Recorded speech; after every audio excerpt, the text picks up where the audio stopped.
Hello friends, मैं सुमित यादव। आप देख रहे हैं कहानी रविवार की सबसे तेज न्यूज़ पर। हर बार की तरह रविवार का दिन शाम के 5 बज रहे हैं और मैं आप सभी लोगों के साथ एक छोटी सी कहानी के साथ। तो कहानी शुरू करने से पहले अगर आप लोगों ने अभी तक चैनल सब्सक्राइब नहीं किया है तो सब्सक्राइब कर दे चैनल को और प्रेस करें बेल आइकन सभी लेटेस्ट अपडेट्स के लिए। तो एक बार भगवान श्री कृष्ण अर्जुन के साथ राज्य में भ्रमण के लिए निकलते हैं, राज्य में घूमने के लिए निकलते हैं। तो चलते चलते दोनों की नज़र एक ब्राह्मण पर पड़ती है। वो देखते हैं कि वो ब्राह्मण देव लोगों के घर जा रहे हैं, वहाँ पे दरवाजे पर खड़े हैं, भिक्षा मांग रहे हैं। ये सब देख के अर्जुन को अच्छा नहीं लगता कि किस तरीके से ब्राह्मण देव लोगों के घर घर जाके भिक्षा मांग रहे हैं, दरवाजे पर खड़े होकर किस तरीके से भिक्षा मांग रहे हैं। ये देखकर उन्हें अच्छा नहीं लगता और वो ब्राह्मण देव को अपने पास बुलाते हैं और बोलते हैं, प्रणाम ब्राह्मण देव, मेरे पास आपके लिए एक बहुत ही अच्छी चीज़ है। और वो एक सोने की पोटली निकालते हैं और ब्राह्मण देव को देते हैं। और ये देखकर ये ब्राह्मण देव बहुत खुश होते हैं और खुश होकर प्रणाम करते हैं अर्जुन को और भगवान श्री कृष्ण को प्रणाम करते हैं और खुशी खुशी वहाँ से चले जाते हैं। जब वो घर लौट रहे होते हैं, ये ब्राह्मण देव का दुर्भाग्य से उन्हें रास्ते में एक लुटेरा मिलता है और वो लुटेरा उनसे वो पोटली छीनकर भाग जाता है। अब ब्राह्मण देव निराश मन से घर पहुंचते हैं और अपनी पत्नी को सारी कहानियां बताते हैं कि हमारे जीवन में खुशियां आई थी लेकिन वो एकदम से छूमंतर हो गई, पता नहीं चला कहाँ चली गई। ऐसा लगा कि हमारे जीवन में खुशियां आने वाली थी लेकिन हमने दरवाज़ा बंद कर लिया। अब अगले दिन से फिर से ब्राह्मण देव वही अपना पुराना शेड्यूल जो था, निकलते हैं, भिक्षा मांगते हैं घर घर जाकर।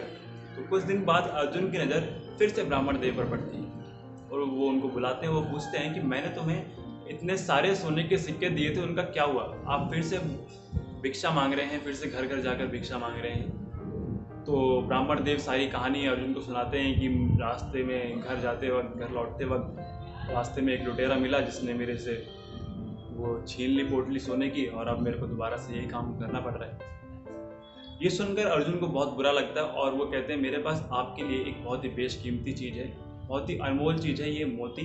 ये बिल्कुल अनमोल है, इसकी कोई कीमत नहीं है। ये आप अपने पास रखेंगे तो आपकी ज़िंदगी संवर जाएगी, आपकी ज़िंदगी बदल जाएगी।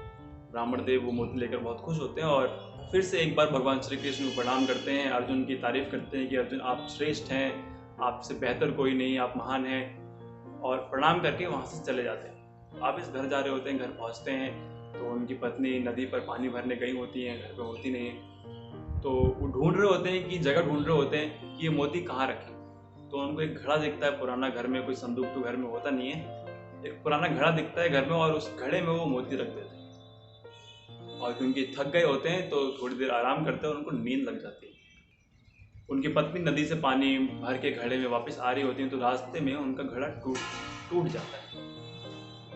अब उनको ध्यान आता है कि घर पर एक पुराना घड़ा भी रखा हुआ है। तो वो घर आती हैं, वो घड़ा लेती हैं और दोबारा जाती हैं नदी में और पानी भर के वापस आती हैं। जब वो पानी भर के वापस आती हैं तो ब्राह्मण देव वहीं बैठे रहते हैं और ढूंढ रहे होते हैं कि वो घड़ा कहाँ गया। पत्नी वापस आती है, पूछते हैं कि वो घड़ा कहाँ गया, पुराना जो घड़ा रखा हुआ था। तो पत्नी बोलती है कि नया घड़ा टूट गया था, जिस वजह से मैं पुराना घड़ा पानी भरने के लिए लेके गई थी। तो ब्राह्मण देव गुस्से में एकदम बोलते हैं कि इसमें अर्जुन ने हमें मोती दिया था, वो मैंने इसमें रखा हुआ था, तुम किसी नदी में ले गई और वो नदी के साथ, वो पानी के साथ वो मोती भी बह गया। अब हम फिर से गरीब के गरीब ही रहेंगे। तो ये सब गुस्सा होने के बाद लेकिन अगले दिन से फिर वही शेड्यूल ब्राह्मण देव का रहता है, जाते हैं घर घर जाकर भिक्षा मांगते हैं और उसी से अपना गुजारा करते हैं। तो कुछ दिन बाद फिर से अर्जुन और श्री कृष्ण वहाँ से गुजर रहे होते हैं। तो फिर से अर्जुन और श्री कृष्ण की नज़र पड़ती है ब्राह्मण देव पर। फिर से अर्जुन ब्राह्मण देव को बुलाते हैं और पूछते हैं कि मैंने आपको एक मोती दिया था, उसका क्या हुआ? आप फिर से भिक्षा मांग रहे हैं, फिर से घर घर जाकर वही काम कर रहे हैं। ब्राह्मण देव फिर से पूरी कहानी सुनाते हैं कि मेरी पत्नी घड़ा ले गई नदी में, वो मोती बह गया। तो अब अर्जुन भगवान श्री कृष्ण से बोलते हैं कि भगवान कृपा करें, कुछ मदद करें इनकी। तो भगवान श्री कृष्ण ब्राह्मण देव को 2 पैसे देते हैं, 2 सिक्के देते हैं और कहते हैं अब आप आगे मत जाइए, अब आप वापस जहाँ से आए हैं वहीं चले जाइए, अपने घर की तरफ। अब ब्राह्मण देव कुछ बोल तो सकते नहीं थे, वो 2 सिक्के लेते हैं और वापस अपने घर की तरफ चलते हैं। और मन में उनके ख्याल जो आ रहे होते हैं, जो वो मन में सोच रहे होते हैं, वो ये कि भगवान से अच्छे तो उनके मित्र हैं, अर्जुन ज़्यादा अच्छे हैं। अर्जुन ने मेरी इतनी मदद करी, मेरे को कई बार मदद करी, इतनी बड़ी बड़ी मदद करी, लेकिन भगवान ने सिर्फ मेरे को 2 पैसे दिए। तो ये सारी बातें उनके दिमाग में चल रही होती है और रास्ते में जाते जाते उनको एक मछुआरा दिखता है जिसने एक मछली पकड़ी होती है और बहुत ही खूबसूरत सी वो मछली होती है। तो उनके दिमाग में आता है कि इन 2 पैसे से तो मेरा कुछ वैसे भी नहीं होने वाला, क्यों ना मैं किसी की जान ही बचा लूँ। तो वो जाते हैं, वो 2 पैसे मछुआरे को देते हैं और बोलते हैं ये मछली को छोड़ दो।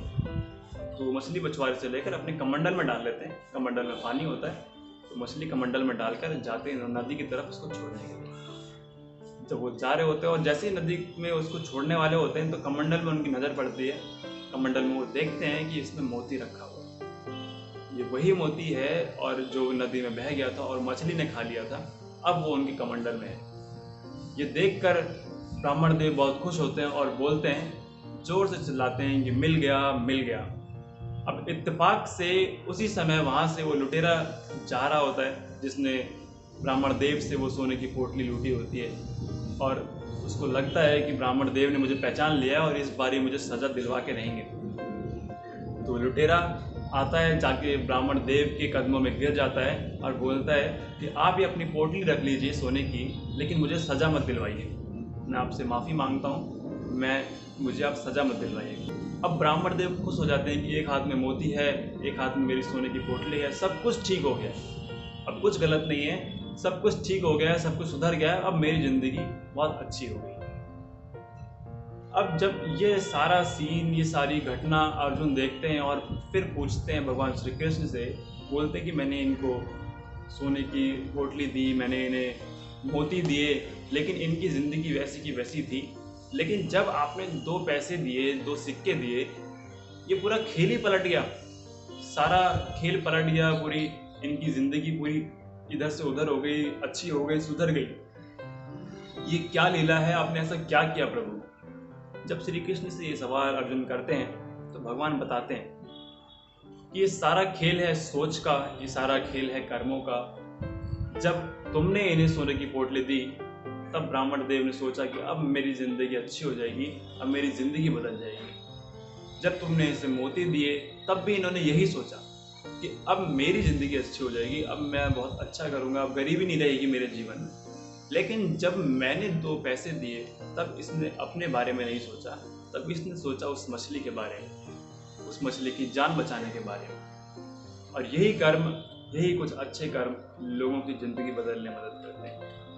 इस कहानी से सिंपल सी बात जो मैं आपको बताना चाह रहा हूँ कि जब भी मौका मिले तो किसी की मदद ज़रूर करें, कुछ अच्छे काम करें जीवन में, क्योंकि आप जो भी काम अच्छे करेंगे उसका फल आपको ज़रूर मिलेगा, वो कभी ना कभी मिलेगा ज़रूर। तो अगर कहानी अच्छी लगी तो लाइक करें, शेयर करें, और अभी तक चैनल सब्सक्राइब नहीं किया तो सब्सक्राइब करें।